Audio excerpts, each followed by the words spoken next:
Demonyo Nations? O, diba? Meron na tayong Demonyo Nations. Eto na nga, for today's video, tara, samahan niyo muna akong pagandahin si Madam. Dahil nga, uuwi siya ng Bacolod. Alam niyo naman guys, bakasyon ngayon ng mga bata. Diba? Tingnan mo naman si Madam, napakasimple lang siyang kumaway. So, para na siyang robo.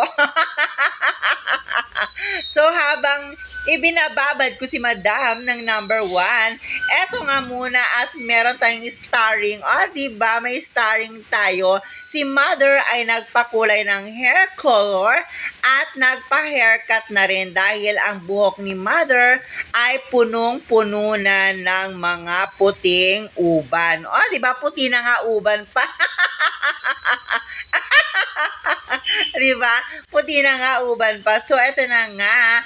Pagkatapos ko ngang ibinabad muna si Mother at habang inaantay kong matapos ang kanyang buhok, eto na nga muna at binanlawanan namin si Madam at pinaplansya na namin siya ng bonggang-bongga dahil nga si Madam ay uuwi ng probinsya. Alam nyo naman, pag uuwi ng probinsya, ang laging tawag sa kanila is, kumusta naman ang mga artistang galing probinsya?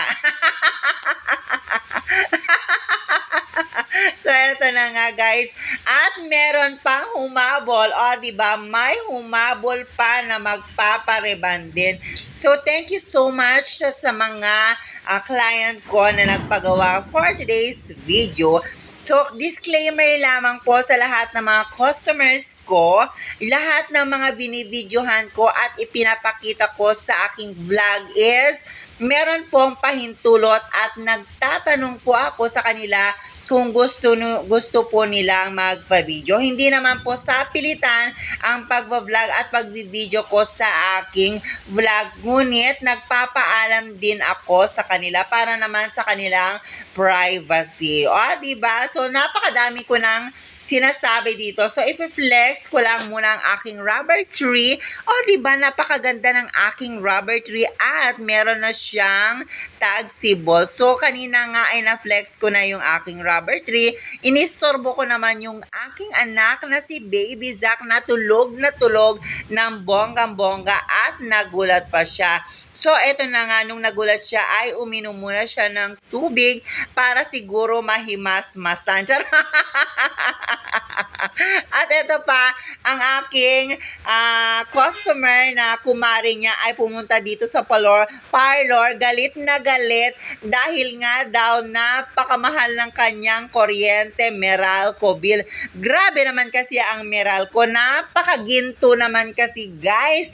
Diba? Lahat naman tayo is napakamahal talaga ng kuryente natin ngayon. Grabe ang tinaas ng Meralco. Ang mahal na nga ng bilihin, nakipagsabayan pa ang Meralco.